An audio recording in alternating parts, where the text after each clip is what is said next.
All right, well, let's go ahead and get started. Welcome, everybody, and thanks for joining us, like I said, for another LandApp webinar. As the folks who are returning, as you all know, that this is a resource that we put out here at LandApp, and again, we're powered by the company LandGate. This is something that we put out to try to get as much information out to property owners, land investors, real estate agents, property owners, folks like that, and it really serves as a resource for you to better help you understand different aspects of property, how to make better decisions when you're investing, holding, selling property. And today we have a really special guest, Jonathan from the Land Method has joined us, and he's going to walk us through a process that they have incorporated, that kind of how they look at properties, how they dig in and do diligence. So kind of a new take on our webinar series here. But Jonathan's going to go ahead and give us a presentation, and I'm looking forward to that. As with all of our other webinars, we do encourage a lot of participation. So if you ever have any questions, feel free to submit those in the Q&A section, and we'll go ahead and we'll try to answer those real time if we can. And either way, submit a question if you have one. We will get to it. If we don't get it in time, we will respond to you with an email and get that question answered. This is being recorded, so if there's anything that's said that you want to go back and rewatch, we will be sending this recording out in an email. Michaela will be sending that out, and also Jonathan will be providing his slides, so we'll send those out to everyone as well. So without further delay here, I'm going to go ahead and jump in. For those of you who don't know about LandGate and LandApp, we are a very interesting take on land and real estate, where we compile enormous amounts of data and we aggregate them together and we synthesize those down to individual parcels. So we have created a mobile application called LandApp. Michaela is going to put links to that in the chat bar here, where you can go to the Google Store, go to the Apple Store, and you can download that. There is an app, there is a free version where you can go through and you can browse listings that are for sale, things like that. So you can go ahead and browse listings that are across the United States, land that is for sale, commercial real estate that's for sale. We are not brokers, but there's a lot of real estate agents and brokers that list their properties, syndicate, and put those on LandGate, and you can go ahead and see what is available for sale in your area. It is also a free marketplace where we do not charge commission or fees if people want to list their own properties. Okay, so it is also a self-listing source. If you would like to list your property and you want to get your property out in front of solar energy developers or data center developers or oil and gas developers or wind developers, anybody who you'd like to lease your property to, you can utilize LandApp and you can self-list your property. Again, no listing fee, no commission, nothing there. So again, you can download the app for free. And what makes LandApp special is you can go to any parcel that you'd like, and you can click on that parcel, whether you own it, you're thinking about purchasing it. Again, Jonathan's going to be talking to us about due diligence and how he uses the platform. But I can click on any parcel in the United States and I can get a rundown from 0 to 100. Is basically having an engineer and a scientist in my back pocket, where I can run through and get a full breakdown of that piece of property, what is there from a land use perspective, what the value is for potential solar energy and any kind of impacts that would be on that property. I get a full breakdown of that piece of property, a really quick overview, 0 to 100. How good is that piece of property for a lot of these different resources? And then on the risk side of things, something that's also very important, looking at phase 1 type reports, things like that, it gives me a very quick look at what kind of contamination I have on the property from oil and gas, industrial, electricity type of implications, as far as what's the risk of blackouts happening, what is the risk of my electricity costs going up. We aggregate an enormous amount of data and we synthesize that down and put it on every single property. So you can look at your own property, your neighbor's property, things like that. I am logged in as a user. So for $6 a month, you can get access to this ownership information. So for every parcel in the United States, you can see who owns what, and you can get additional information. This is nationwide. We do not break that down by the state or county. A lot of other apps out there will make you pay anywhere from $10 to $20 a month for a single state or a specific county. We give you nationwide access to every single parcel for $6 a month, and it's available through your mobile app. So on top of all of that ownership information, we do break down a lot of analytical information. You can find out very, very quickly. Again, the topic of this webinar is due diligence, finding out as much as you possibly can about a piece of property before you start going down underwriting and things like that. But you can see I just randomly clicked on a parcel and found out very, very quickly all types of different pieces of information, what types of soils I have there. If there were trees there, it would tell me what type of species of trees I'd have, how close I am to certain amenities, and again, some property features of what I'm actually buying there. So again, it's a really, really nice way to get information on pieces of property. But as you're going through and you're browsing and looking at properties that are for sale, you can also start digging in very quickly there as well. So I can look at this 39-acre piece of property for sale outside of Strasburg, Colorado. Look at, your typical things as far as photos and things like that. But what I'm really interested in knowing about is what is the potential values of that I'm buying? What are the upsides that this seller might be missing? Or what are the risks that I might be buying into? So I can look at all of that information very quickly because we break it down on the parcel and the listing. But if I want to just go back and look at data and just browse, I can click on the data layers there, and I can start browsing through all of this different type of information: soil quality, depth to bedrock, farmland classification, the type of land use that's there, the topography that's there, any type of contamination, an enormous amount of information there at my fingertips, where I can find out information about a piece of property that's typically not offered because it's not available. So that's a big thing. What we've done with LandApp, we've taken all of this data, put it into one place, and for professional land investors like Jonathan, he jumps in here and he is up to speed very, very quickly on any type of acquisition that he's wanting to do, and then he can dig in and go down as deep into the rabbit holes as he'd like. So again, how to get there, go ahead and go into the chat. That's LandApp. Again, there's a free portion where you don't get access to certain types of listings that are there, and you don't get access to the ownership information, but it is a free app. You can download that now. You can start browsing pieces of property that are for sale, and you can start digging into your own property or property that you're looking at buying. So enormous resource out there for landowners, investors, things like that. So I will go ahead, Jonathan, and I'm going to kick it over to you now. And very excited to have you on, Jonathan. Thank you so much. When I say that you're a professional land investor, I truly mean that, right? This is what you do for a living every day, day in and day out. You're looking at pieces of property. You're trying to see hidden value, stay away from unknown risks.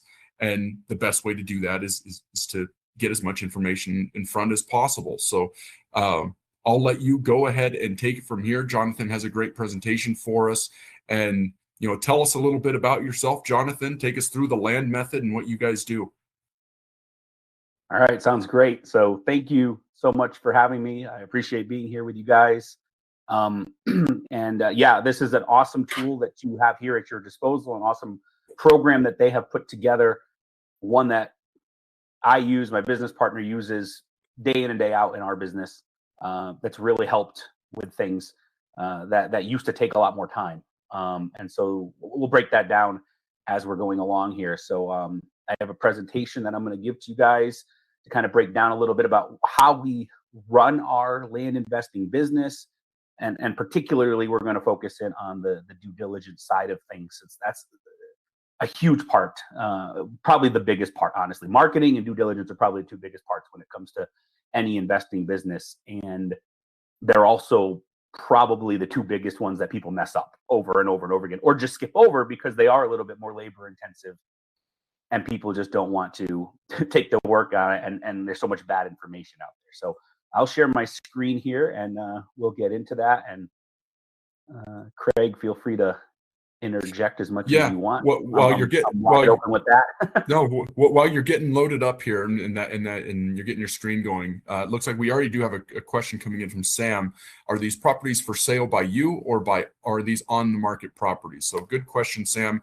Before we get into the due diligence, the listings that are up on LandGate are both of them, both of those things. So active listings that are out on the market, posted in an MLS or by a real estate agent, we get those feeds, we upload those. So you'll see what's on the market, but LandGate's also very unique. We are not brokers, we're not realtors, we do not charge fees or commissions for listings to go up. So there are also a significant amount of for sale by owner listings that are up on LandGate that you will not find in any other online marketplace. You won't find an MLS. These are listings where landowners have basically raised their hand. They'll say, who knows, it might have been that one of a listing like the one we looked at in Strasbourg. They have 40 acres. They want to sell it themselves. That landowner would create a listing themselves. It's their listing. When you reach out to the contact on that listing, you would be reaching out to the individual who posted the property, or posted that listing. So there's both sides of that equation. There is on the market listings that you'll get through any other type of listing service. However, we append an enormous amount of information to those listings. And then on the other side of the equation, there is a significant amount of for sale by owner. So any landowners listening here that are interested in trying to make revenue and lease their property out, you can list your property for leasing on the platform. You can also list your property for selling on the platform as well. Again, no fees, no commissions. And yes, we will be getting a copy of Jonathan's presentation out when we send out a copy of this recording. So Jonathan, look, I can see your screen, looks wonderful. Go ahead and take us away, man.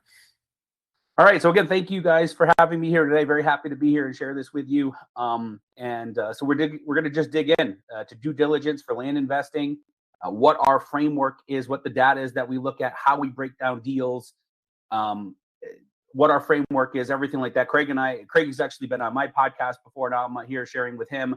And this is what we've talked about both times because this is such a huge sticking point for so many people out there. And we just want as many people as possible to have success. So that being said, we'll cover a few different things today. We'll give a little introduction as to what this is and who I am. Then we'll talk about our different property acquisition methods that we use. Dig into the due diligence side of things, particularly using LandApp and what's there to edge up in this business. Something that I'll explain how we do it and how it's very easy for you guys to do it.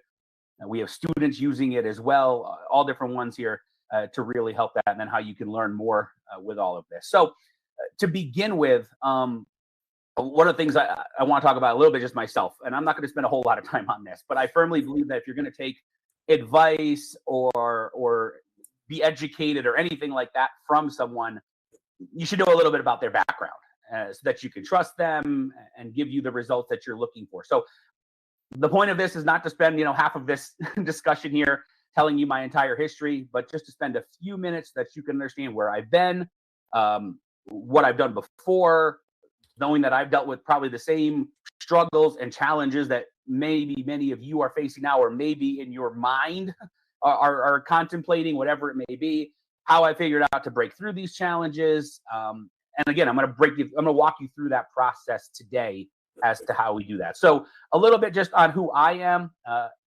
I started in land in 2011, and I've been a full-time land investor since 2012. I've done over 1,000 vacant land transactions along with other various real estate deals. So I've really been in real estate my entire adult life. And the things that Craig mentioned at the beginning as to who's here, I'm all of those things. I'm a land investor. I'm a real estate broker. I had a broker's license because I actually started in brokerage. with real estate, and then I got into investing. And so I basically, if it exists in real estate, I've probably done it, or at least had my hand in it in some way. I've also assisted thousands in becoming successful investors themselves. I've been involved in education on this side now for over 10 years. Been on national stages, instructing many, and a lot of these people have actually gone on to becoming coaches and mentors themselves in land investing or in other avenues. And you can see, if you look online and things like that, investing platforms, we have very good reviews as to what we do on Bigger Pockets and similar places like that. So a little bit about me and just my background really quick. From where I came from, I had a pretty normal childhood, happy family, basically all the things that I'm not one of those ones that's like, oh, I had to overcome every last little hurdle. And I came over from another country with only, 2 suitcases and $100 in my pocket, and all those stories we hear all the time, right? That wasn't me. I grew up in the United States. I grew up in a normal family, mom, dad, house, all the normal stuff. But then I did have my challenges. At 14, my world kind of flipped upside down. My mother was diagnosed with cancer. We were hopeful at first, but it didn't last. A year later, she passed away, unfortunately, when I was 16 years old. And obviously that pain of going through something like that when you're that age was unimaginable. But was even harder with that fact was that after her death, my siblings, who were all much older than me, they went back to their own family. So now suddenly I felt alone. My father was struggling too. I was fortunate to have my grandfather involved in this. He stepped in. He checked on me every day. He kept me going through those tough years. But then 2 years later, he passed away from a heart attack. And honestly, that one hit me harder because he was the one person that really helped me stay grounded. And it felt like everything that I had in life was gone at that point. So the point of all of this is that in the aftermath, I made some really bad decisions trying to fill that void. That period of emotional chaos actually continued for about 7 years, till about 2005. And at that point, real estate was booming. And I thought, well, this is my way out, right? So in 2006, I moved to Florida. I wanted a fresh start. And I was working with a friend of the family in his real estate office. But by then, the market had already shifted, right? It hadn't crashed yet, but it was shifting. And then after that, the recession hit. And then what followed was this roller coaster of dry months and trying to pivot between all of these strategies. And I was stuck in this cycle. I was buying courses and I'm attending events and I'm learning, but it just felt like nothing was really adding up. I was making enough just to cover bills, but credit card debt was piling up for me. I was living in this tiny rundown apartment. And funny story with that is I even remember moving in and realizing that my floor sloped towards the bathroom because I put this chair in my front door when I moved in, and I turned around, and when I came back, the chair was in the bathroom because it had rolled all the way in. So just this old beat up place. I had an old car. It was falling apart. And when that broke down, I bought another one. It just turned into a money pit. But around this time, my father decided to move to Florida, and we decided to try something new, land investing. So that's where we're getting with all this, right? He always loved land. Going back to the 70s and 80s, he had experience investing in it. He did subdividing, he did all these different things. And so we figured with all the rules and regulations that were changing in real estate in front of us, that land could be a simpler way forward. So we started buying these old courses back then, on eBay. They were all paper and CDs or audio cassettes and things like that. So we were buying that. We were learning the basics, but the information, it was pretty standard, but we fine-tuned it. We used help of attorneys to create our own process, and it felt more aligned with our goals. At the same time, I was getting married, and I'm diving into land investing. And my wife had come from this family that had done well in investing in other areas.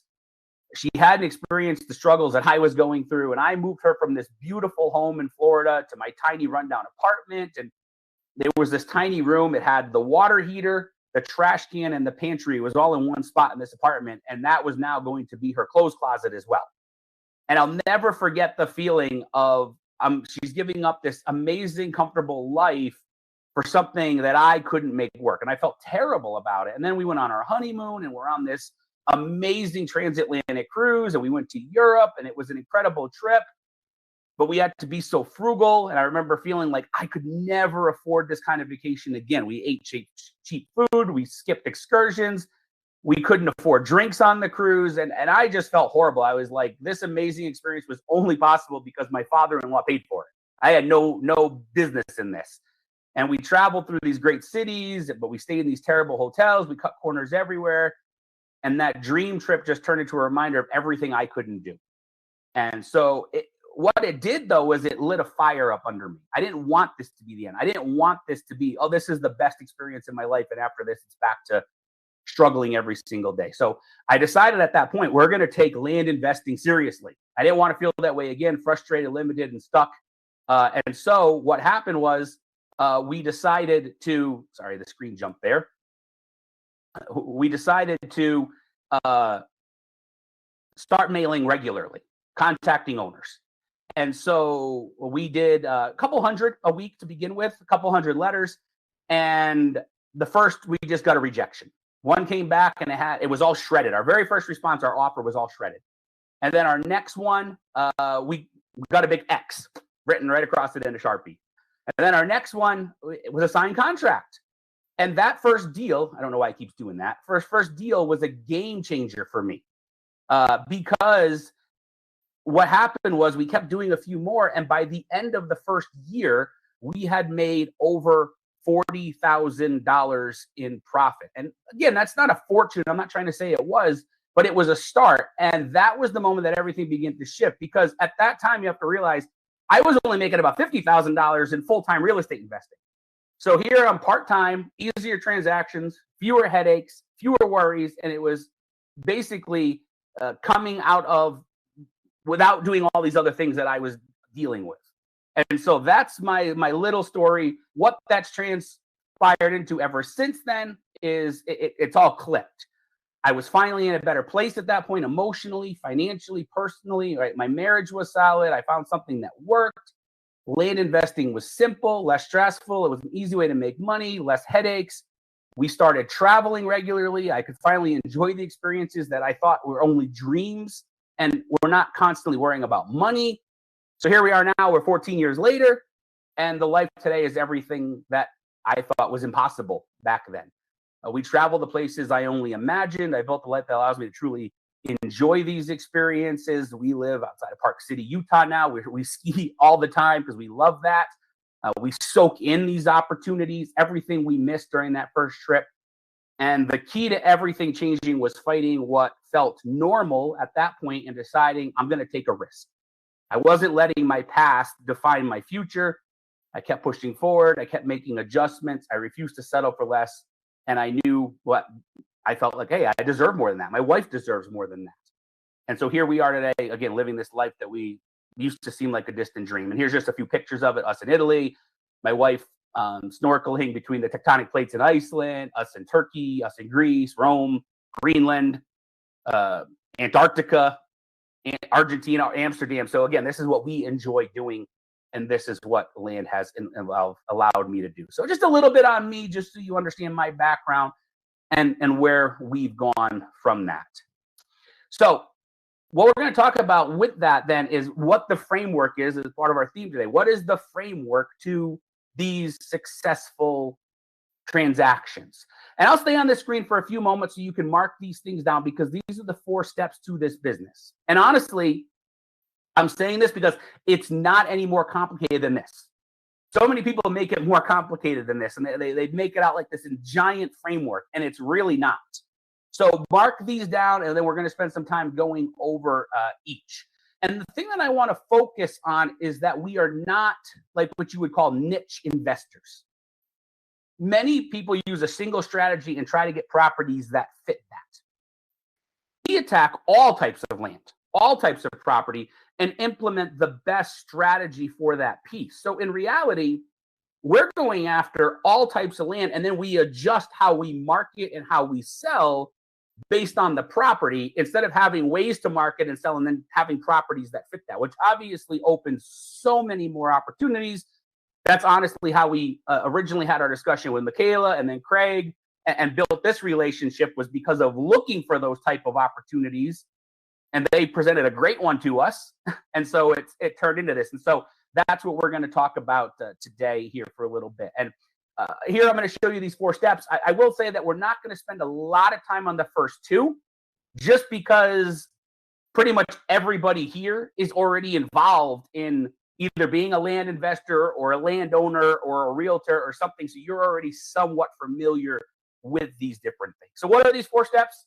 Well, the first one obviously is marketing. I talked to you about that at the beginning, and I said that's something that a lot of people do mess up. So you're trying to find the right type of sellers. And we'll talk about that for a little bit, but not in a ton of time. Then obviously you have to make some offers on any properties that from these people. So based on facts though, and information that's out there, so that because you want to get your offers accepted. Maybe some of you have, hear of people that just kind of use like a shotgun approach and just throw a bunch of stuff out there, throw a bunch of spaghetti at the wall and hope it sticks. That's not what we're doing here. It's not about mailing 10,000 or 15,000 leads to hopefully pull a deal out of it. That's not what we're striving to do. Then the part we're going to spend the most time on today, due diligence, right? What to look for, and again, how to use the LandApp, how we use it, how you can use it to really up your game and cut the time in half and just give you so much more information. And then finally closing, right? And again, how you can use LandApp. Craig talked about that with, listing it on the platform and things like that, but how you can use that, how you can use other avenues to sell, or as you see there in parentheses, lease. You can do both. If you'd rather lease the properties through there, and that makes sense for that property. And you want to be able to do this, right, obviously for the most amount of money and also in the least amount of time possible. So we're going to talk about those things today. So the first thing we're going to do is jump in a little bit on marketing. So what does marketing look like for us? Well, the first step is you need to identify an investment area. So this would be, you want to be looking at growing areas that actually have some traction. What do I mean by traction? It means that properties are for sale and there's ones that have sold there. It's very stupid, and people skip this all the time, to go into an area and that you look at it and you're like, oh, in this area, 3 properties have sold in the last 6 months and 2 are for sale. Nobody's buying there. There's not a lot of interest. That doesn't really work. Conversely, you also don't want it to be overdone, right? If you look at an area and this little tight circle has 300 pieces of land for sale and 3,000 sold, it shows you just how hot and how competitive it is. And if you own there, great, but it's probably not the best spot to be investing because you're going to have so much competition. So again, identifying an investment area that fits and that will make sense and that you can actually get properties at a price that works for us, but then also be able to sell it. And that's the key, being able to balance that out. Then you obviously have to contact these owners. Now, one of the things we talked about earlier, I said, was we are not niche. So that means we do not focus on the criteria that so many others do. We don't focus on getting a tax delinquent list. We don't focus on getting a probate list and things like that. Why is that the case? Because they are all included in the lists that we actually get. So anybody that owns in that area, whether it's probate, whether it's tax delinquent, whether it's just owned, they're on that list. So what it's going to do is it allows us to contact those people, but it also allows us to contact others that are interested. And I can say from experience that a lot of people do not fit into that like distressed seller or whatever you want to call it yet. They do not physically fit in that, but mentally and emotionally they may. They're just sick of owning it. They're sick of paying taxes, whatever it may be, but they haven't stopped yet. And so because of that, most of the people that we buy from do not fit into that criteria as far as actually being delinquent or anything like that. But emotionally, mentally, they've moved on from the property. So we would have missed out on hundreds of deals over the years if we were trying to, like, again, be niche and just focus on one thing. And it's hard sometimes because that's a housing thing, and that makes sense in housing world because there's just so much out there as far as houses. With land, it's a little bit different, right? The way people are, because people don't live on if it's vacant land, they don't live on it, right? They probably don't even live near it in a lot of cases. Whereas the house, they may have lived on it. There may have been some emotional attachment. There may be some family, whatever it may be. So it's a totally different situation. And that's something that we need to realize. Then we have to market them. And We use letters, we use cold calling, we use SMS, texting, we use all of these different things. I will say, from my own experience and what we're doing right now, early 2026, for quality, as much as people don't believe it, letters are still the best. Letters still is great quality. The person is basically qualifying themselves and saying that they're interested and all that. Calls are great for follow-up. SMS is great for follow-up. We use it left and right. But letters to open the door and get in front of them is still the best quality piece that we have out there. And one of the things I say is, a lot of people say, look, we'll use cold calling because it's cheaper. Use that. That's the cheapest method. We hear that all the time. You can hire a VA. They can dial for you. It doesn't cost you much. And the line I always use with people is, that's great, but when in today's day and age, when your phone rings and you don't recognize the number, how often do you pick it up? Most people don't. So you're just paying somebody to leave a bunch of voicemails for you at that point. That's why we don't say that's not necessarily the best place to start. Now, if you've got a letter and somebody does that, and then they call in and then they say, we sent you this letter and we want to talk to you, then they might call back, and that's where it fits in. So that's why we're talking about the marketing and having this highlighted and all that. And that's one of the things I said early on, right? Marketing and due diligence, the two things that people definitely mess up the most. After you market them, you have to actually collect information on the properties from those people. These are just simple questions to the owners about the property, about what their ownership is, what they'd like to get from it, all of that type of stuff, not details about the property itself. And so we'll explain that more as we get into the due diligence side. And then finally, doing limited research. And I will say most investors get hung up here because they look at every possible detail on the property before they even make an offer, right? They have analysis paralysis. They try to be perfect with every single detail. And I have an example of this. I was doing a live event once, and somebody brought a folder full of papers. And I was like, what is this? And they're like, oh, it's a property I'm thinking about making an offer on. And I'm like, I don't do this much research on a property I own. And you're doing it before you even make an offer. Never mind after you have the offer accepted. Before you have the offer, hours and hours and hours of work. Why would you focus so much time on an offer you're not even sure the seller's going to take?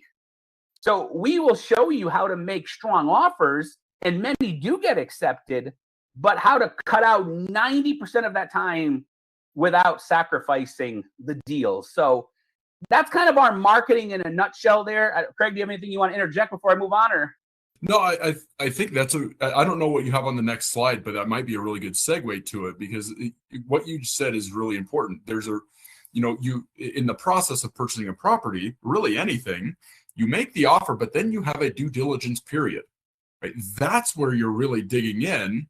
And, maybe you want to touch on that really quick, Jonathan, or you have that coming up, where in your offer, you have allowed yourself to rescind that offer. You have allowed yourself to change that offer based on that 30, 45 day, 60-day due diligence period, where you're exactly right, where people are spending way too much time digging in, and time can kill deals. Time can kill that opportunity because it might be gone in another few days, right? Whereas okay, I want to go ahead and I basically want to lock the property down I'm going to make an offer. Now I'm going to start digging in. And if I see something on that while I'm digging in and doing the due diligence that I don't like, in my offer that I've sent, I've allowed myself the ability, we found stuff on the property, we don't like it, we're going to go ahead and walk away from it, right? So maybe that's coming, or do you want to touch on that? Yeah, I'll talk about, because we're talking about that like in the making offer section, which is next a little bit. But just an analogy with that to maybe help is, you think about a house. A lot of people here have owned a house, sold a house, or bought a house or whatever. You make an offer based on what you see when you look at it. And then you do a property inspection. And who knows what's going to come up in the property inspection, right? And you give your right to get out of it because of that. You go in and you're like, oh, this thing has this problem. This thing is this. Well, the contract's dead at that point, right? You back out. If you have a due diligence period built into your contract, you get your deposit back on the house. So this is no different. So to sit there and try to have it all finite to begin with, that doesn't exist anywhere in real estate, right? Even in large commercial, I do stuff with larger commercial deals. You do an LOI on the property and you say, I'm willing to do this. And then you put it in but you're still doing a due diligence period where you're literally going to go in, you're going to go unit by unit by unit and look at, you don't do that stuff up front. So anywhere in real estate, that doesn't happen. But yet when people get involved early on, people do break away from it. But early on, we've seen they love to get every last little detail. And what's funny to me is over the years, and I'll talk about this a little bit in the next part, is that I've seen is that when the difference between that, getting so far down or just going with the limited information that you get when I talked about limited research there, the difference between the two and what you offer really is hardly different ever. It may be the difference between making an offer or not that you would have canceled in some cases, but for the ones you actually do make an offer on, which is the vast majority of properties, it's literally the same number or very close to it. So not enough that would have ever made a difference, which is huge. So let's talk about that a little bit more under making offers. So what we do, just to be clear, works in every state, all 50 states. We do our prices set based on the value of the property, right? So we're sitting there and we have a correlation between it. And what I tell people is on lower end properties, we have to have a decent ratio is what I call it. Meaning, if I'm buying a $10,000 piece of property, I can't make a little X on it, buy it for 7 and sell it for 10 and make $3,000 after everything. That doesn't work, right? I have to make multiple times on my money. Whereas on higher end properties, if it's a $100,000 piece of property, if I could buy it for 70 and sell it for 100 very quickly, that's $30,000. That works all the time, right? So it is a difference. And so we talk about on lower end properties, the term we use is make money on the ratio. On higher end properties, you want to make money on the spread. So you just got to look at that. Now, obviously, if the ratio works on higher end properties, if you get a steal of a deal, then great, good for you, right? If you get that property that's $100,000 for 20 grand and you make 80, awesome. You 5X on your money, but that's few and far between. We do get a deal like that probably once a year on average. I got one right now, honestly, that I just put together. That's 5 or 6 properties with the same owner. I can't remember the exact number, but it's $80,000 that we're paying, and all the properties together are worth in the high 2s. So that's a perfect example there of multiple times. But again, that doesn't happen all that regularly. But again, when you're buying it for, let's just go with 80 and it's 120 or 110, that's still a great, how many of those you got to do to make substantial money in this? And so that's more of how we're setting the price on them. Like Craig mentioned, the way they're worded, we can back out, we can cancel for any time, for any reason. So that's why you don't spend so much time up front, right? We do it afterwards. We don't pay deposits to the sellers on our properties. I know people say that never works. It does work. The way our contract's worded, it does have a deposit built in. There is a way that it's designed so that it's still giving it what my attorney called it was giving it teeth, giving the contract teeth, having the deposit in there, but it's not going to the seller because obviously if something doesn't work, you don't want to lose that money. So the deposits never go to the seller. The contracts that we have all come with marketability rights, meaning you can go list it for sale. You can go, right now I've got a bunch of properties that I just did. I have a buddy that's a real estate agent in the area that I'm working in. He's listing them all for me. I don't own any of them because it says right in it that I can list them. So I'm listing them. It lets you put it on LandApp. All of these things, you're getting the right to market these properties before you own them if you don't want to buy them. Because maybe, I'll give you an example of one I'm working on right now. That's the reason, and this comes into the due diligence, but the reason I'm doing it before owning it is it's bound, it's landlocked. It's properties that are landlocked are selling in this area, but it's landlocked. And between the property and the road, the closest road is a river and no bridges. So there's obviously no way out the closest way, which is due south, just a property away. So you'd have to loop up and around to another property. That's creating a bunch of questions about access and all of that. So if somebody wants to take that on, let them take it on. We'll make a little bit of money in the process moving it on to them. But in the same token, I'm not tying up any of my own money to own that property at that point. Now, obviously, if that property's on the road and it looks great, and I'm buying it for $20,000 and it's worth $70,000, I'll just buy it because everything looks great. But this is allowing us to market them without owning them if we want to, if that's the way we want to go. And I'll say straight out that when it comes to this, probably half of the properties that I still do, I do that. I market them without owning them. My business partner is even a little bit higher than me. We've got one guy that we work with that's running an 8-figure land investing, an 8-figure a year land investing business. And he told us almost all of his properties. He hardly buys anything. So he's running a $10 million land investing company, but he's sitting there saying, nope, everything's just bought and sold at the same time. So he's not tying up money in that. So it just shows it's not a thing about whether you have money or you don't. It's just a smart business decision based on the property. And so that allows you to do that. So that's something that we do. So we'll jump into the due diligence aspect of it. Jonathan, real quick before you move on from that, the question I would have on that one for the gentleman you just talked about, almost all of the properties he is investing in and then selling, he's essentially flipping them, right? Is the strategy for him to go ahead and make offers with really, the intention is to never have hard money buy the property, and he gets to the end of those period, and if he doesn't have a buyer for it, then he gets out? Is that like strategically what they're doing or what he's doing? Partially. I mean, so at that point you got to make a decision, I guess, is the way to look at it. When you're at the end of your contract and it hasn't sold, do I see a lot of value there where it makes sense? His goal is obviously not to tie up capital where he doesn't need to. So once you reach that, and that's mine too. So once you reach that point there, now you can make a decision. So for example, I've got a piece of property right now that I have under contract for $80,000. The lowest for sale comp in the area is $150,000. There is questions about it's a weird spot. There's no roads where this is, no roads, there's homes, but it's a non-drivable community. It's in Florida. You got to take a boat, a private boat, your own, or there is a ferry that goes back and forth. And once you get there, the parking's on the other side, golf carts only. It's a tougher community to sell in, but the comps are there, but not a lot of people are buying. So we've got some time. We'll put it out in the market. We'll see what kind of interest we get. At the end, if we haven't sold it, then we have a decision to make. Do we back out and say, no, it's not worth tying up the money? Or no, I've had enough interest. It does take a very specific type of buyer, but there's a potential $70,000 payday there waiting. So it's just giving you more time to analyze as opposed to just backing out. Now, what it also allows you to do is if you find and discover information in that point, you now have the ability to go back to the seller and say, hey, look we've discovered X.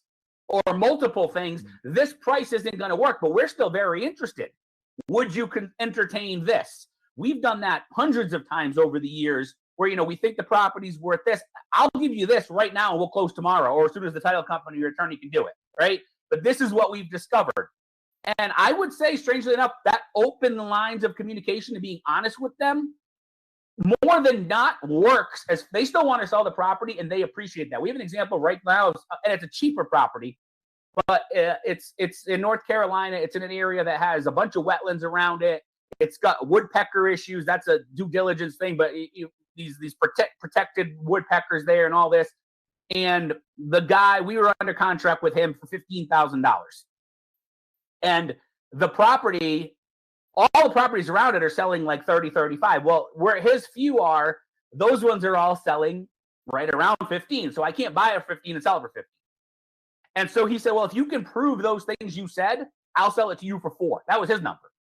So we sent him the proof. So that was it. Now he just took $9,000 right off. Now that works. It's a very small deal, but that works because now we're buying a property for $9,000 that we know we can get 15 for. In fact, we already had an offer from somebody for 15. So that allows us to, so there's multiple strategies that you can use in that time frame of, I'm just going to buy it, I'm going to walk away, I'm going to renegotiate with the seller, whatever you want to do, but at least you're not making that decision up front. Now, there are other properties. I got one, for example, right now that's closing in a week. That property, we're selling it to the neighbor. That property was, we're selling it for $50,000. We bought it for 12, not 15, 50. So 12 to 50. So we're talking almost 5X, right? A little over 4. So in that case, we just bought it straight out. We knew there was no issues. It was on a road. It was a good lot. It was in the mountains. It was steep. We knew it wasn't necessarily going to be the easiest sell, right? Because that's going to take a very specific type of buyer. Because to build on a property like that, though you're going to have amazing views you can see for 20, 30 miles from that property, you got $100,000 in site work before you can build a home because of what it is. So we knew it was going to take a special person that was going to want that. And again, all the homes in the area start at like 700,000 and up. So it's not a cheap area. So that's not necessarily something that people aren't going to do, but it's going to take that right person. But because of that, we went out and actually purchased that property. And we've owned it now for about 16, 17 months. We bought it for 12, but again, we're selling it for 50. So that's a great turn. And so I didn't mind tying up the money knowing that information. And she's actually buying it because she lives next door and she's got other family members. And she's like, I actually might sell my home down the road and build what I want on this property instead right here, or sell this to a family member. So she's looking at it from those perspectives. And so it just ended up being a neighbor that wanted it because of that.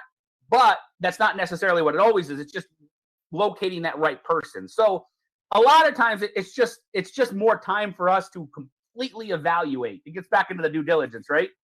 Completely evaluate the property and say, hey, what makes sense here? Do I walk away? Do I tie up capital? Do I bring in somebody as a JV? We've done that, and they get tying up their money, and then when it sells, they get a portion of it. However you want, you can look at it, and that's where it goes back to what I said at the beginning. We're not niche, right? We look at every single property individually, and then say, what's the best decision for this property? Any more on that, or? No, that's good. No, that's great. I don't have any more questions. And again, anybody who's watching, feel free to submit your questions at any time, and Jonathan will try to get to them. Yeah, I see him on the side here, so I can do that, or at the end. Either way, I'm more than happy to answer anything. So let's jump into due diligence a little bit here. So as you see here, due diligence, this is where you get into that detailed property research. Now, you have a property under contract. This is where, I said don't do before, this is where we do it, right? This is where we get into actually diving in. You got a property under contract. This is where you want to know. And I just gave you a few examples of properties that, we found things on. The one with due diligence could be anything. It could be discovering an area it's golf cart community only, and it's an island, and you can't. It could be that there's a bird there that you can't disturb. It could be wetlands. It could be what was the other one I meant? Oh, the slope. A steep slope that's going to cost a lot to build on. Or it could be absolutely nothing, which honestly is, I don't want to scare people because that's probably 80% of properties. There's nothing, right? But you just want to be prepared for them. So what's involved in that? First off, we show you how to do it easily in a short amount of time. And this isn't like this complicated process where you got to call 500 different people and all of these different things. We also show you how to follow the natural path of this information. There's certain people that hold this information, right? The governments hold this information about properties. So how do you get it from them? And then how you can use that information to market the property. I said marketing is a big issue. So an example of that is I've seen plenty of land ads out there, and maybe people have seen similar ones in land. And if it's not land, just think about other things that you've seen. Maybe like just searching on Facebook Marketplace or something. And it's like a single picture that looks terrible, and it just says like one line about the thing and nothing else. Well, how likely is that person going to be to purchase that unless you know exactly what the item is? If they're not describing it, they're not giving you any details or anything like that. I see it with land all the time. It'll say like water, contact the county, sewer, contact the county, zoning, contact the county. They're basically putting it on the buyer. They're not giving any information. Well, how likely, or if you've got two properties in a similar area and one saying contact the county, contact the county, contact the county, and the other one is saying, no, it's zone this, you're allowed to do this. The water, you need a well, or you have a public water, or you need a septic system, a pass the perk test, whatever it may be. Which one is more likely to sell? Obviously, the one with the detailed information that you're answering their questions for them. And so when we're doing our due diligence, we're getting those information, so we just put it into our advertising. Now, we obviously put a caveat in there that says, don't depend on this. This is provided for us by X, whoever the government is, this county or this city or whatever it is. We say, make sure you verify if you have questions, but it's still more likely that ours is going to sell because we put that information in there. So what we're using to get information for ourselves actually helps us to get a level up when we go to sell the property. So it's a win-win anyway. Now let's talk about LandApp in this, because this was something that we were doing manually before, and we still do to some extent, but LandApp gives you a huge advantage because you get these detailed property reports, right? And it focuses on all the information that we want for the properties anyway. So these are all huge things here that we're taking time and we were having to dig, and now you could just generate a report. And one of the properties that I just did here, for example, when I talked to that agent that's listing these properties for me, I ran the report. I shot it over to him and I said, hey, look, you can provide this to any potential buyers. Do you want me to give you one for every single property? You're listing 12 properties for me. Do you want one for all 12 of them? I can generate it in seconds, right? And so by the end of the day, it's like, you know, depending on the time, but it's like that same day, it's like, here they are. Here's all these reports. You can put it into the marketing. You can put it into the remarks. And then you can also provide the actual report to them, multiple pages long. That'll help that buyer even more. And then obviously the other advantage is that the LandApp gives you is additional information on additional revenue streams on the property. Are all properties going to fit the need for solar lease? Absolutely not. Are they going to have timber on them? Absolutely not. Are they going to have, you know, the ability to put a data center on them? Absolutely not. Are some? Of course. Obviously, right? So this is, again, you're not niche. This is where you go in and you're sitting there and you're saying, hey, you know, this property fits very well for this, or whatever it may be. And then you have another method of selling the property. So why is that all important? Because honestly, it's relevant information that every person should know before they purchase. And it's also information that your buyers are going to want to know. And it's also information to help you target the right buyers. And it's so funny that so many skip it and they just stick it out there. And they're basically hoping that the buyer will find them, as opposed to us, like putting this out there like as a magnet in the right spot to attract the right buyer, which obviously helps us to sell a lot more properties. I was talking to somebody once in a different program that did this, and they were basically saying how, you know, they were putting their properties out and they were only selling about half of them. They were canceling half their contracts. Well, by doing this the correct way, we are actually about 85% of our properties are selling. We're only canceling about 15. And the reason we're canceling those 15 is because those are the ones that we're finding out have issues that are just not surmountable, right? That we can't overcome, and that the sellers aren't willing to work with us to get a lower price. And so because of that, just we have no choice in that, but we're getting there slowly by doing this work. And so that is a huge difference. And all these other ones are doing is just focusing on getting the property at a discount, nothing more. Oh, all the properties around here are worth 50 grand. So if I get it for 30, it's great. Well, that's great if every property's the same, but they're not. So just because the one here is 50,000 that's sold and it's a quarter mile away on the same street doesn't mean that yours is. And so it's getting all of that information, which is very, very, very important. And so any of those are not focused on selling the property based on the best use, which is, again, what we are trying to do. And where LandApp really gives you that advantage. So we're talking about a little bit on mistakes that come with due diligence and how to avoid them. So a big mistake, skipping it completely. It may sound ridiculous to people here. I tell you all the time, people do it. I know so many people that get a property under contract and basically like, let's just stick it out there for sale. And they know nothing about it.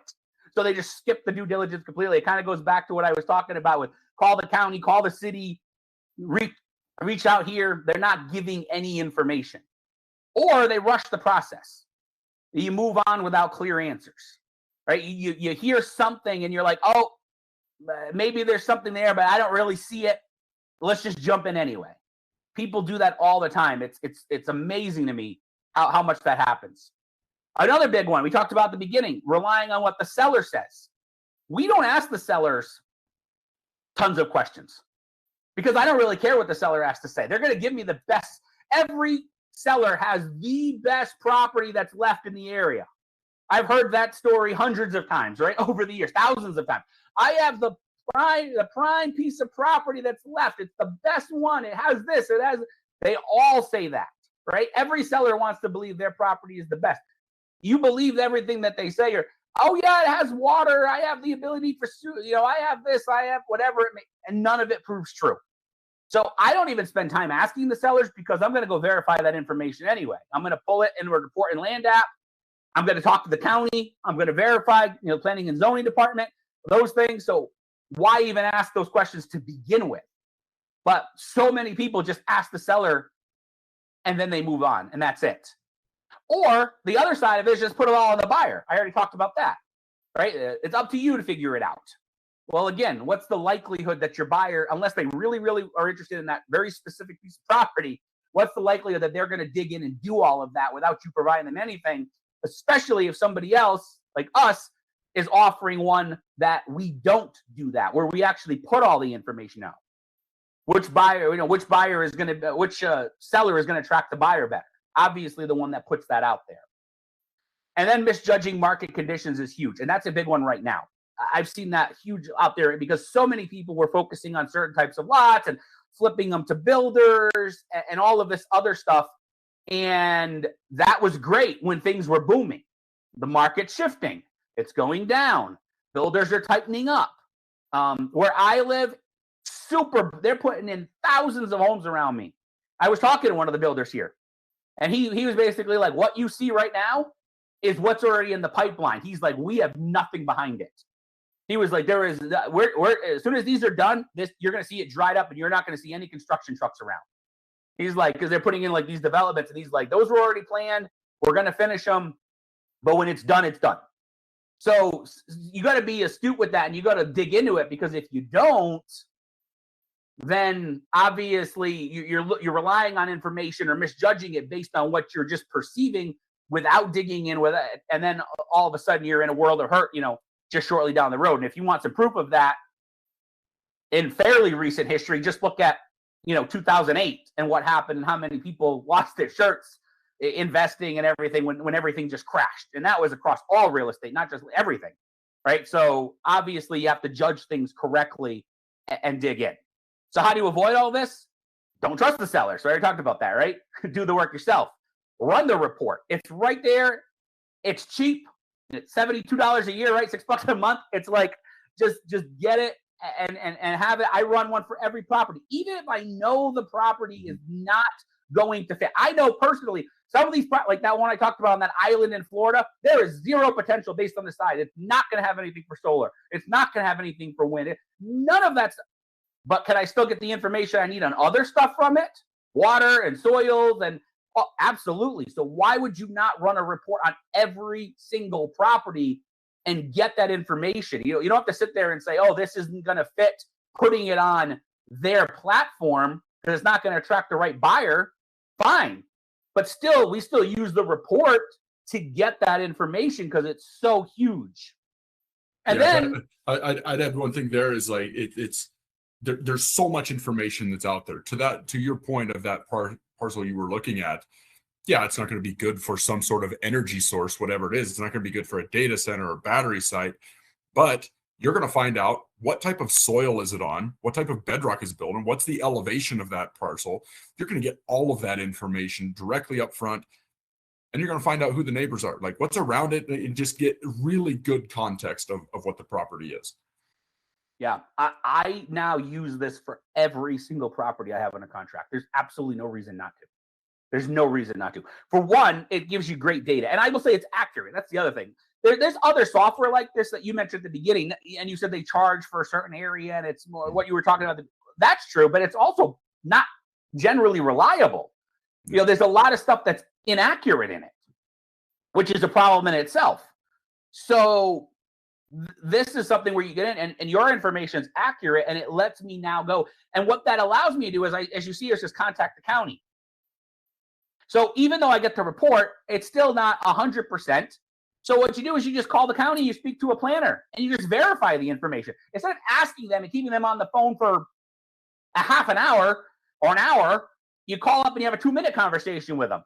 Hey, I ran a report on this property I'm looking at. I just want to verify. This is the zoning. Okay, it is. Great. This is the code. This is great. This is the soil. Okay, great. This is the infrastructure, whatever it is that you're looking at. All of those things. Okay, good.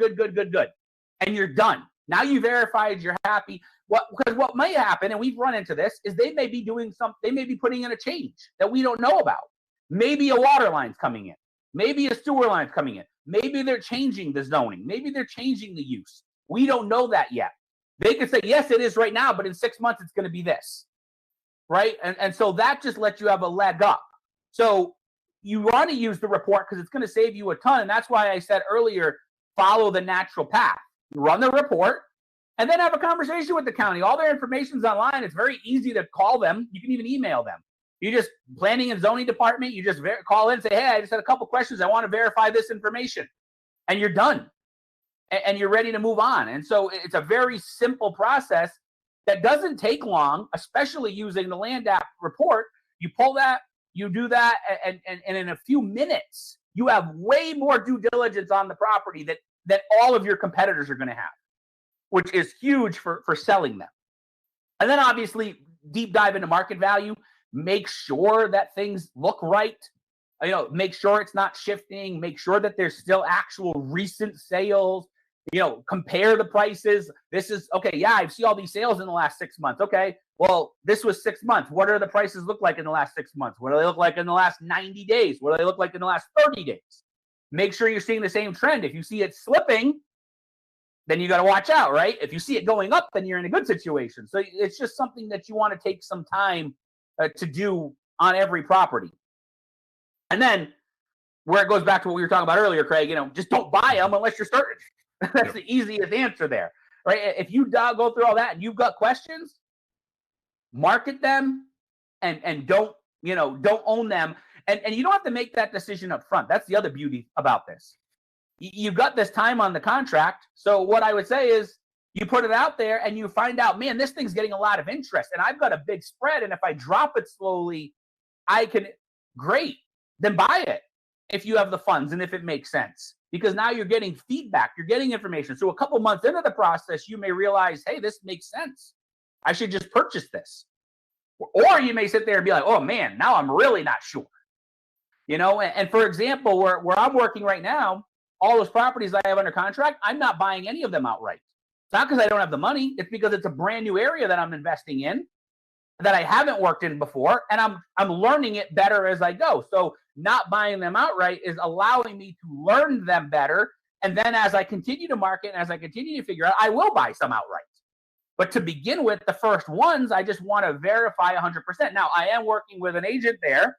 And if he tells me, hey, this is a steal, you got this under contract for 20 grand and it's worth 100 all day long, then I may trust him based on everything else I'm saying. And sure, okay, I'll buy that one. But to begin with, I'm not going down that road. So again, that's a huge way not to make a mistake that so many people skip over.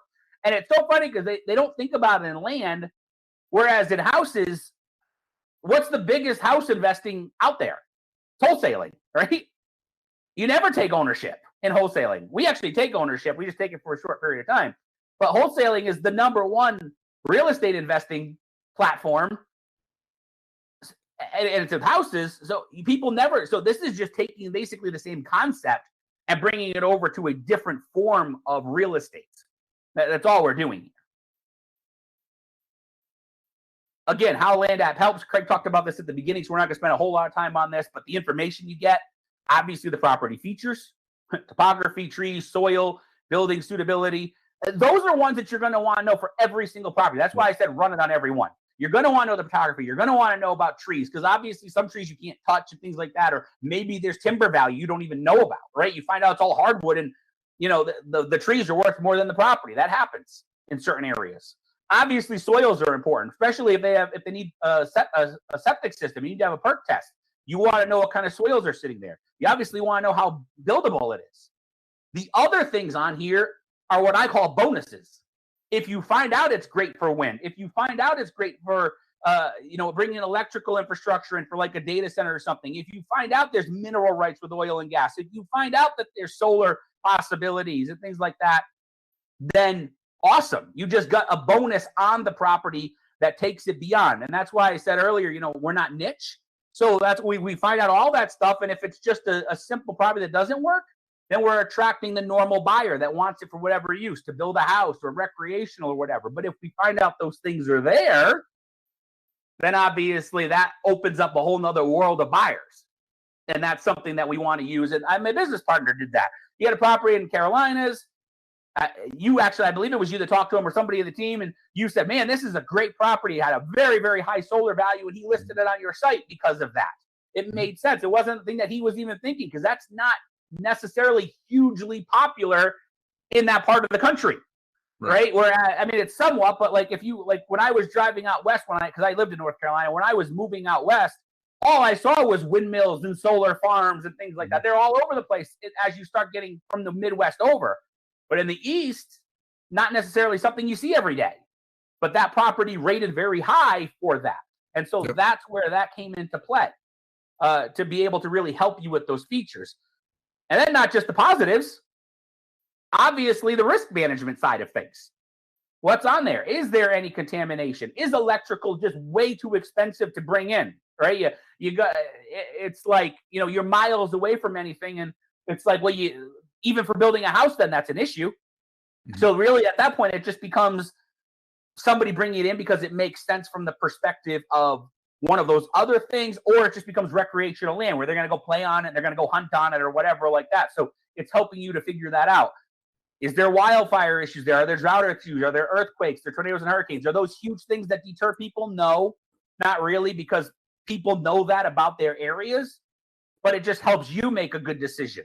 Right? All of these risk factors that you put in. I mean, if you're buying a piece of property on the San Andreas Fault, you know that you're in an earthquake zone, right?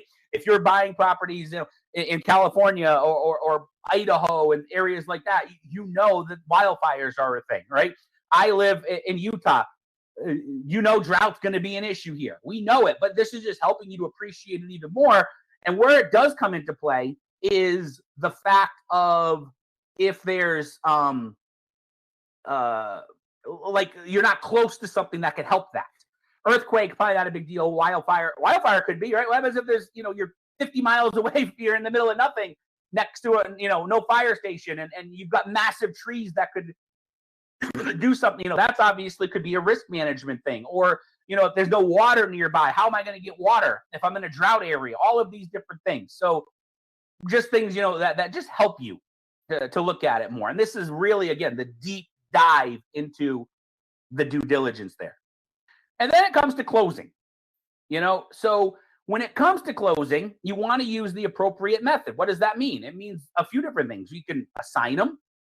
We can do an assignment on the property. We can do a double closing, which is basically similar to an assignment, but it basically means that you buy and sell the property at the exact same time. And what that allows you to do is not let other parties know what you're making. We use those all the time instead of an assignment, because if you use an assignment, somebody has to see your assignment fee, right? I mean, you buy a property for $10,000, you sell it for 30, there's $20,000 in there. Well, the buyer or the seller has to see $20,000 on the closing statement somewhere. Whereas if you close it and then sell it immediately within seconds, it's two separate closings that you're involved in with a double closing. So now there is no fee showing. It shows $10,000 to the seller, $30,000 from the buyer. You're the party in both, two separate closings. Nobody sees that. So it helps keep deals together. We had a guy that does transactional funding, and basically that's putting up money for other people to help them, if they don't have the money, to be able to do these double closings. And he's done tens of thousands of these over the years. The guy's been in business for like 50 years doing this. And he told me straight out, more deals fall apart at the closing table than anywhere else, because people see those numbers and they freak out. Like, how come you're making so much money on me? And so because of that, that's where the double closing comes in, where obviously at that point now nobody's seeing that. And then you can obviously, if it's a great deal, if it makes sense, if there's potential, all of those different things, you buy it outright. You can sell it. You can lease it with financing. Obviously, we sell a lot of properties with financing. We also lease. We talked about leasing there. That's where LandApp comes into play. If there's a solar lease, if there's a wind lease, if there's anything like that, that'll help you to get to lease them for that. And that's great, because now you're leasing it for X amount of years. You're getting all your money back you're making, and you still own the property in 30 years. So you have a lot more potential there as well. Obviously, you could sell that. partial the way through. You're not stuck with it. It's not like it has to be with you. If you're like, hey, I'd rather get some cash, this is at least for the next 28 years, you're 2 years in. You could sell it based on those rights. Somebody will buy it with that note on it, that lease on it, and then they own the property after. So there's a whole bunch of potential there as well when it comes to closing. If you find properties. Hey, Jonathan, we got about 5 more minutes left, so I'm not sure how much more bullet points and slides you got, but let's try to get like 5 more minutes in if we can. Okay. Awesome. Thank you. So we can jump in, we can subdivide, we can entitle it, we can joint venture them, all those things that we talked about. And again, LandApp helps with all of this, right? Because obviously they can be used for any of those other things. You can do that. And then for the rest, right? Again, we just use different strategies that best fit the property. So again, you want to create multiple income streams, and that's what we do with land. We have properties with short-term holds or double closings. If we do that, we just flip them. Obviously, it's capital, right? We're getting money back immediately. If we're owner financing them, if we're leasing them, anything like that, for solar, wind, anything like that, obviously that's creating cash flow. So just using this information that we teach without using any advanced strategies, you can see you can create cash and cash flow from these vacant lots. We break down how to evaluate each of these when we flip lots, when we owner finance them, so you can get the best of both worlds in your investing. And then a lot of it comes down to what you need right now. Could you use more capital? Do you need to start creating cash flow? Again, without using any advanced strategies, you can do this. You can create these things here. And again, what I want to say here is we're going to spend a lot of time on this because this was more of an educational thing, but we will talk about it for just a moment. If you want to go to the next level, this is available for you as well. We don't leave any stone unturned when it comes to land investing strategies. So if you want to have more help with this, we have information to help you. This is our program that we have. For any that maybe possibly looked me up or looked at our program before, or looked at a different land investing program, this is completely new and it's updated. We literally just came out with this updated thing just in the last few weeks. And it's literally coaching in a box. You see the name Coaching Edition. And the bottom line is you can go spend $40,000, $50,000 or more on a coaching program. But I can show you really quick why this is superior. This is exactly how I run my business. It's detailed step-by-step videos and guides. Easy to follow along, easy to repeat the process. And again, I want to highlight the Coaching Edition, what that means. It means that you have the same instruction that we give our coaching students built right into the course. We break down how and why we do certain things, what we do in one market compared to another, different scenarios that may change, how do you respond or react to a seller or buyer, so much more. Literally coaching in a box. It's how we run our business day to day for the last 15 years. It's those steps that I just talked to you about, those 4 steps, broken down over 30 plus lessons. It shows you all the details. For those that prefer written visual learning, we have step-by-step guides that match the videos. These are pages long. They provide deliverable action steps that you can do each step of the way, step-by-step direction from start to finish, reviewing numerous approaches, clear direction for all of our market conditions, all of the documents that we use in our business. This was a huge point of contention for me. A lot of the information out there is basically the same, right? But having the tools to do it, the documents needed, it was lacking. And we needed something that worked in the real world. An offer calculator to help you make the right offer the first time. You can get these deals done. I'm just showing you all the stuff on here. MVP support, so that when you're stuck or you don't understand something, you can always, rely on us for helping it. And this is the difference, right? In building a land investing business, we're staying stuck, not doing anything. Being able to reach out and talk to. So we've spent tens of thousands of dollars to put this all together. We sell this program, Coaching in a Box, for $1,997. Again, some people might look at that and say that seems a little pricey for just a course. It's not just a course. It's so advanced. Basically, everything that I talked about today is blown up 10 times in here. And that was just due diligence, and then everything else as well. Yeah, and a couple bonuses included. What you just covered is kind of the tip of the iceberg. There's so much more to it, and yeah, it's certainly more than a course. I can vouch for that. Yeah. So, and we do have a couple bonuses that we include. One is 18 videos with tips and advanced strategies, so that after you do deals and you really want to take your business to the next level. So that's where the subdividing, the entitlements, all of that stuff, land banking, whatever it may be, using it. We're actually going to add some more because of what we've talked about now about leasing land for these things. All of these are advanced things that people can learn from. Also, we do give a one-on-one coaching call, a strategy session with someone from our team to basically make sure you get the most out of this. We don't want you stuck. And then the biggest one to me is lifetime upgrades. We update this at least once annually. We provide the most relevant, up-to-date land investing information on the market. And somebody had bought a course 10 years ago, and it's exactly the same. Well, my question is, how much has changed in 10 years? How much has changed in 2 years? We only released our course originally in 2021, and since then, we've done 4 minor updates, and now this complete overhaul that I'm talking about.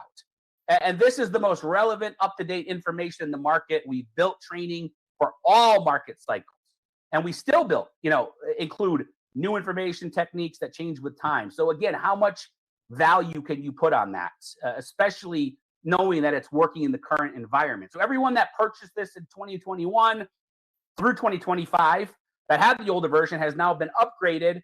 And now anybody that purchases this, when we upgrade down the road, will get a free upgrade as well.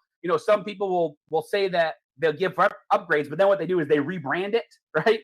And then they sell it to everybody again. Oh, it's a new course. We don't do that, right? From now until the end, you get updates included at no additional cost to you. So again, that's huge to me. And as I mentioned here, we normally sell this for $1,997. You go on our website, you'll see that's the case. But because of our relationship with LandApp, we've talked to Craig and Michaela, and we've decided that we're going to take $400 off for everybody that wants this today.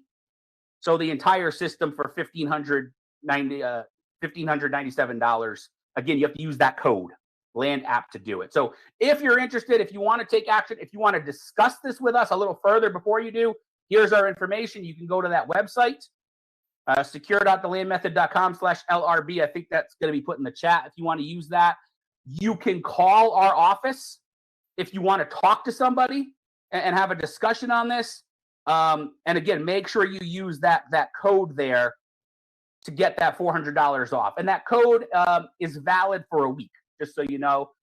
So for the next week from today, so it ends the 28th. So from now to the 28th, you can use that code to get $400 off. So I know we're out of time, so I'll just do a really quick summary about us. At the Land Method, we believe in investing in land in every possible way. I think I've tried to highlight that for the last hour or so.